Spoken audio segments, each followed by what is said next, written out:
Bienvenue sur la boussole céleste. Je suis Patrice Dufour et je suis astrologue. Aujourd'hui, je m'adresse à celles et ceux qui ne connaissent pas encore l'astrologie, mais qui sont curieux. Pour celles et ceux qui consultent leur horoscope par curiosité chez le coiffeur, sans savoir trop quoi en penser de tout ça. Oubliez tout ça, on ne parlera pas ici d'horoscope qui est à mes yeux ultra superficiel. On va parler plutôt d'un langage grammatical et symbolique qui est bien plus complet et profond que vous le pensez. Imaginez un instant qu'on vous lâche comme ça, là, au milieu d'une forêt immense et inconnue. La vie. Vous avez pas de carte, pas de boussole. Puis vous marchez au hasard. Des fois, vous trouvez des baies, des clairières. C'est agréable, c'est soft. Et souvent, vous vous prenez les pieds dans les racines. Vous devez gravir de hauts rochers pour constater qu'au sommet, vous devez redescendre de l'autre côté pour continuer votre chemin. Et avec tout ça, ben, on s'épuise. Eh bien, l'astrologie représente simplement, euh, comme symbolique, le gardien de la forêt qui viendrait vous tendre votre carte topographique personnelle. L'ensemble du topo à propos de l'astrologie, ben c'est ça. Mon objectif aujourd'hui, c'est de vous guider à l'apprentissage des bases astrologiques pour lire votre thème natal, votre carte topographique dans la forêt. Premier point qu'on va aborder, vous et moi, chers amis, c'est le problème du mental, notre cerveau logique. Il essaie toujours de survivre dans la forêt en faisant des listes. Par exemple, il faut que j'aille à gauche, il faut être fort, je ne dois pas oublier ceci, je dois prendre du bois pour le feu ce soir, etc. Tout ce genre-là hypothèque le mental de façon à mettre en sourdine vos véritables ressentis. Il parle le langage de la planification et du stress. Mais nous, on va plutôt s'attarder au langage de l'âme, entre guillemets. Lui, c'est l'inconscient qui ne comprend pas les listes d'Excel, hein. Il comprend plutôt les images, les archétypes, les symboles, les émotions, les couleurs. C'est beaucoup plus abstrait, mais c'est quand même la nourriture de l'inconscient pour pouvoir interpréter votre réalité. Ben, l'astrologie, c'est la langue maternelle de votre inconscient. On pourrait associer l'astrologie comme votre lexique grammatical pour pouvoir écrire dans votre vie. Un exemple, si je vous dis, vous avez un problème d'affirmation, votre mental se braque tout de suite et commence à analyser en boucle. La plupart du temps, il va chercher des éléments logiques pour dire pourquoi j'ai un problème d'affirmation. Il va essayer de trouver les causes extérieures, les circonstances, pour pouvoir se conforter dans son analyse. Par contre, si je vous dis votre guerrier intérieur, qui en l'occurrence est Mars, votre guerrier intérieur est enfermé dans la cave. Qu'est-ce que ça vous dit? Votre ressenti, votre âme comprend immédiatement l'image en quelques millisecondes. Cet inconscient-là ressent la cage, l'espace sombre et froid, le silence inquiétant qui s'y trouve. Et selon votre bagage d'expérience, selon votre interprétation de votre réalité, ben, il va avoir une image différente d'une personne à l'autre. Une bonne interprétation du cas en tant que tel vous permettra de contourner le mental pour parler directement à vos tripes et vos ressentis. C'est l'objectif de l'astrologie. Vous et moi, on va installer un premier socle de base pour pouvoir interpréter un thème natal. C'est on va débuter l'analyse par les 4 éléments. Le concept, c'est dans chaque thème astral, c'est une question d'équilibre énergétique. On va parler beaucoup d'énergie, de vibration en astrologie. On est tous composés des 4 éléments fondamentaux, d'ailleurs comme tous les êtres vivants, mais ces éléments-là sont rarement distribués également chez chaque personne. Cette recette-là, qui sera unique à chacun, ben, c'est notre moteur, c'est, l'énergie que vous utilisez, que vous dépensez quotidiennement. Le premier des 4 éléments, c'est le feu. Ça se trouve être l'étincelle, ça représente l'action, la passion, l'intensité. Si dans un thème, il en manque, ben, on a du mal à démarrer nos journées. On manque d'enthousiasme. Et si au contraire on en a en excès, ben, on brûle tout, on s'épuise vite, rapidement. Le deuxième élément, c'est la terre, qui représente l'ancrage matériel, l'ancrage de notre réalité. C'est le fameux pragmatisme, la matière, la structure tangible. On a tendance à privilégier cette matière-là dans nos vies par ce concret-là qui nous réconforte, parce qu'on le voit de nos 5 sens. Si cet élément-là, il en manque dans notre thème natal, on a du mal à concrétiser, on flotte. Au contraire, s'il y en a en excès, eh bien, on devient lourd, rigide. On peut se crisper, se figer facilement dans des situations où il faut avoir une adaptation. On est obsédé par une sécurité sans fin. Troisième élément, l'air. Ça se trouve être l'oxygène, l'espace, l'intellect, la communication et le lien entre un élément et un autre. Donc, cet élément-là, s'il en manque dans notre thème, ben, on a du mal à prendre du recul. On étouffe dans les émotions. Au contraire, en excès, on tourne en boucle dans la tête, hein? On surpense, on crée de l'anxiété par une surintellectualisation. Et enfin, il y a l'eau, c'est l'océan, le refuge justement de l'inconscient. Ça représente l'empathie, l'intuition, le ressenti qu'on a dans nos quotidiens. S'il en manque, on a de la difficulté à ressentir de la compassion, par exemple, ou bien à pleurer. Par contre, si on en a en excès, on se noie souvent dans des émotions des autres. On devient une éponge. On a de la difficulté à créer une barrière étanche pour se protéger de l'extérieur. Un exemple concret de ce que je viens de dire, disons que vous vous sentez toujours épuisé dans un milieu de travail, ce qui pourrait avoir une absorption émotionnelle, donc l'eau, et vous êtes entouré de gens qui ont une approche plus logique, donc avec l'élément air. Ben, la plupart du temps, c'est pas vous le problème, hein. C'est juste que votre moteur fonctionne pas avec la même essence que les autres. Vous surdépensez votre énergie pour rééquilibrer, vous tentez de faire un pont et ça vous demande beaucoup d'énergie pour, mettre en balance, toutes les fréquences autour de vous. Ensuite, une fois qu'on a pris la mesure, des éléments dans son thème natal ou dans un thème natal en tant que tel, eh bien, on va passer à l'étape suivante. Pour lire votre carte de survie en forêt, vous avez besoin de comprendre 3 concepts simples, ce que moi j'appelle les 3 piliers d'analyse d'une phrase astrologique. Ça a l'air compliqué comme ça, mais je vais simplifier. On a 3 piliers. Le premier pilier, on s'adresse aux planètes. Le deuxième pilier se trouve à être les signes zodiacaux. Et enfin, on y ajoute le troisième pilier qui représente les maisons. Donc, en premier point, les planètes. On pourrait aussi associer ça à le quoi dans une phrase, le sujet.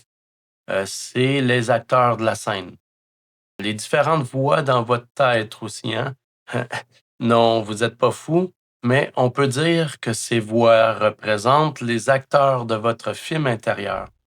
Parce que c'est pas juste à l'extérieur, dans notre monde concret, qu'il y a de la vie, mais il y a aussi en notre fort intérieur qui est riche en mouvements émotionnels. C'est vos teintes de fréquence, comme je le nomme. Je vais prendre quelques exemples pour simplifier, pour Pour éclaircir, ce pilier-là, ben, on a l'archétype du soleil en astrologie. Ben, il représente votre héros principal du film. C'est votre vitalité, vos besoins de briller, le besoin de faire votre place dans la société. Pour la lune, par exemple, ben, c'est votre enfant intérieur. Comment vous vous consolez quand vous avez peur? Comment vous prenez soin de vous, quand que vous avez des bonnes grosses grippes, par exemple? Pour Mars, ben, c'est votre garde du corps. Comment vous vous défendez, de quelle manière vous êtes déterminé à un objectif précis. Enfin, ben, je pourrais apporter Saturne comme exemple. Ben, c'est l'inspecteur des travaux, c'est celui qui vérifie si votre cabane en forêt, ben, va tenir l'hiver, et ainsi de suite. En deuxième pilier, ben, ce sont vos signes, les signes du zodiaque. Ce sont des filtres, les costumes que portent les planètes, entre autres. La façon dont l'énergie s'exprime. Si, par exemple, votre planète de l'action, qui est Mars, porte le costume du bélier, la planète fonce avec une épée. Mais par contre, si Mars est habillé du costume de la balance, elle va essayer de négocier avec l'ours dans la forêt avant de fuir. Pour le troisième pilier, on va s'attarder aux maisons, les champs d'exploration. C'est les 12 scènes de théâtre de votre vie, les clairières, les forêts, les montagnes. La maison 1, par exemple, symbolise votre façade de la maison, ce que l'on voit en premier lieu de vous. C'est comment vous entrez dans la pièce. Est-ce que vous avez une porte rouge à l'entrée ou une porte bleue, etc. Si c'est en maison 4, le scénario se déroule, ben c'est vos racines, votre foyer, votre vie privée, la manière dont vous vous mettez confortable chez vous. La maison 10, ça représente la vocation, votre carrière au sens large du mot.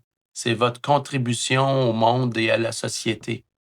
Donc, on a passé ces trois piliers-là. Il faut faire une synthèse de tout ça pour pouvoir créer une phrase astrologique. Exemple, quand on lit un thème natal, on fait une phrase du genre: le héros, Soleil, porte un costume d'exploration Sagittaire dans la sphère du foyer, maison 4.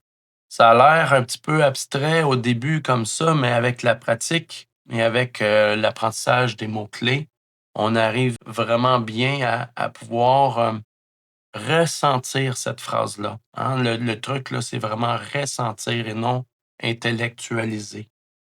Parce qu'il faut qu'on parle à l'inconscient lorsqu'on interprète notre thème natal. Prochain sujet. Maintenant, je voudrais vous parler des aspects. C'est un terme astrologique simplement pour dire quels sont les liens qui sont tissés d'une planète du thème à une autre. C'est comme des alliés ou des ennemis. Mais ça, c'est vraiment péjoratif. Mais je vais y aller dans les opposés les plus forts pour pouvoir contraster du mieux possible dans votre esprit. Par exemple, on a les amis qui pourraient s'appeler les trigones et les sextiles. C'est dans une catégorie considérée fluide. Ça représente les talents innés la plupart du temps. Pour ces liens-là, le courant passe sans effort entre les planètes du thème. La face cachée de ça, c'est qu'on peut facilement s'endormir simplement par une paresse ou on sous-estime la demande d'effort à quelque chose. Donc, on se dit, ah, je vais y arriver, c'est facile pour moi. Et lorsqu'on arrive dans l'événement, on se rend compte qu'on n'a pas pris assez de recul. Donc, on a des chances aussi de manquer le coche avec ça. Mais pour ajouter un peu de compétition et d'épices dans nos vies, il existe deux autres aspects, les carrés et les oppositions. Ce sont, pour moi, je pourrais les nommer d'une façon plus facile, c'est des courroies de transmission. C'est-à-dire que c'est des énergies qui stimulent l'action par des fois des provocations de la vie, par des provocations de son entourage, et ça nous aide à nous dépasser. On peut aussi avoir des frustrations parce que ce qui est devant nous nous impressionne et nous intimide. C'est là qu'il faut sortir notre courage et de pouvoir aller de l'avant, même si c'est un défi considérable pour la personne. C'est ça, les carrés, les oppositions. Ça nous rend inconfortables dans une situation, mais cet inconfort-là nous stimule au mouvement. À voir ce tableau-là, on pourrait penser que ça se trouve être une punition de la vie, de l'univers, etc. On a mal joué les dés dans la vie et puis on a plein de carrés et d'oppositions dans notre thème. Détrompez-vous, c'est pas une punition. Ça se trouve être des muscles qui doivent s'entraîner pour l'équilibre de votre âme, entre guillemets. Pour représenter le concept des aspects, j'aimerais apporter une métaphore que j'aime beaucoup mettre de l'avant. Admettons on a un acteur en nous qui veut improviser. On le nomme Uranus dans ce cas-ci. Et aussi un metteur en scène qui est très strict, Saturne, sur la même scène. Au début, ça crie, ça clash, ça a beaucoup de difficultés à mettre de l'eau dans leur vin. Chacun veut tirer le bout de leur couverture de leur côté. Mais étant donné qu'ils doivent absolument trouver un compromis pour que les deux planètes soient nourries, ils finissent tout de même par trouver un chemin d'entente. Et par ce chemin d'entente-là, ils créent un véritable chef-d'œuvre ensemble. Bref, chaque planète qui sont reliées ensemble dans votre thème natal doivent arriver d'une manière ou d'une autre à trouver un chemin d'entente pour avoir un équilibre, une harmonie qui va faire vraiment une performance optimale. Enfin, la carte du ciel, ça vous dit jamais ce que vous allez faire. Elle montre plutôt l'énergie disponible pour agir selon votre libre arbitre. Et chaque placement de planète ont deux faces à une pièce de monnaie. Une version panique, l'ombre, et une version maîtrise, la lumière.